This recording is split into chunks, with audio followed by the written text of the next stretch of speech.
কাশী পৰ্বত মন্দিৰ।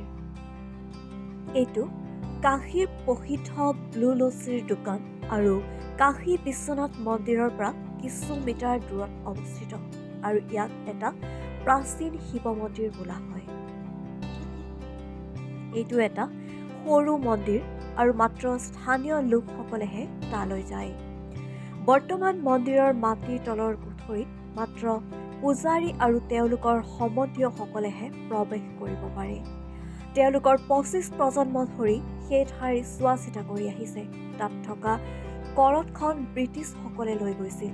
হিন্দু ধৰ্মৰ ধৰ্মগুৰুসকলে যি সাধনা সাধকসকলক কয় সেয়া শাস্ত্ৰ প্ৰমাণিত নহয়, যাৰ বাবে সাধকসকলে ঈশ্বৰৰ পৰা কোনো উপকাৰ নাপালে যিটো ভক্তিৰ পৰা আশা কৰা হৈছিল।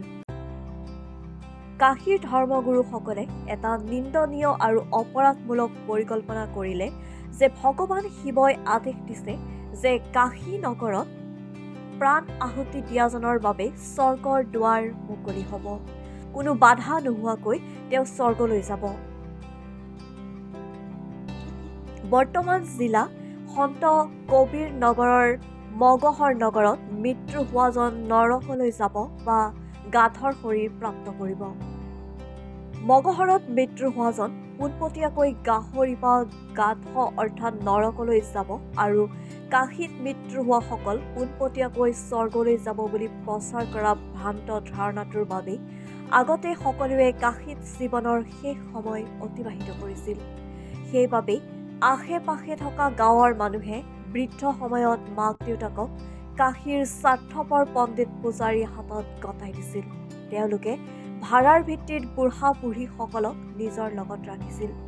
তাৰ পিছত লাহে লাহে বুঢ়া বুঢ়ীৰ সংখ্যা বাঢ়ি আহিল। গতিকে স্বাৰ্থপৰ পণ্ডিত আৰু পুৰোহিতসকলে চিন্তা কৰিবলৈ ধৰিলে যে এজনক সেৱা কৰাই টান, সকলোকে কেনেকৈ সেৱা কৰিব। তাৰ পাছত গংগা নদীৰ পাৰত ইটোৰ পিছত সিটো প্ৰকাণ্ড গুহা সাজিছিল যাতে তেওঁলোকক জোৰকৈ মাৰি পেলাব পাৰে।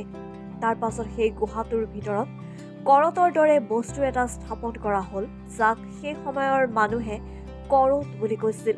তেতিয়া সেই বুঢ়া বুঢ়ীসকলক কোৱা হ'ল যে যিয়ে সোনকালে স্বৰ্গলৈ যাব বিচাৰে এই গুহাটোত কৰতেৰে মূৰটো কাটি পেলাওক, তেওঁ পোনে পোনে স্বৰ্গলৈ যাব পাৰিব।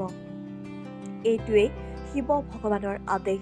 এই কথা শুনাৰ পিছত যিহেতু সকলো বয়োজ্যেষ্ঠই ইতিমধ্যে দুখ আৰু বেদনাত অশান্তি পাইছিল, গতিকে এই দুখৰ পৰা মুক্তি পাবলৈ সকলোৱে হয় বুলি ক'লে আৰু সকলোৰে এজন এজনকৈ মূৰ কাটি পেলোৱা হৈছিল। যেতিয়াই সেই কৰতখন কোনো কাৰণত অচল হৈ পৰিছিল তেতিয়াই কোৱা হৈছিল যে ঈশ্বৰৰ আদেশ এতিয়াও আপোনাৰ বাবে অহা নাই। তেতিয়া সেই বুঢ়াজনে কান্দি কান্দি উভতি আহিছিল আৰু কিছু সময়ৰ পাছত আকৌ কৰতেৰে মূৰটো কাটিবলৈ পুৰোহিতসকলক মাচুল দিছিল।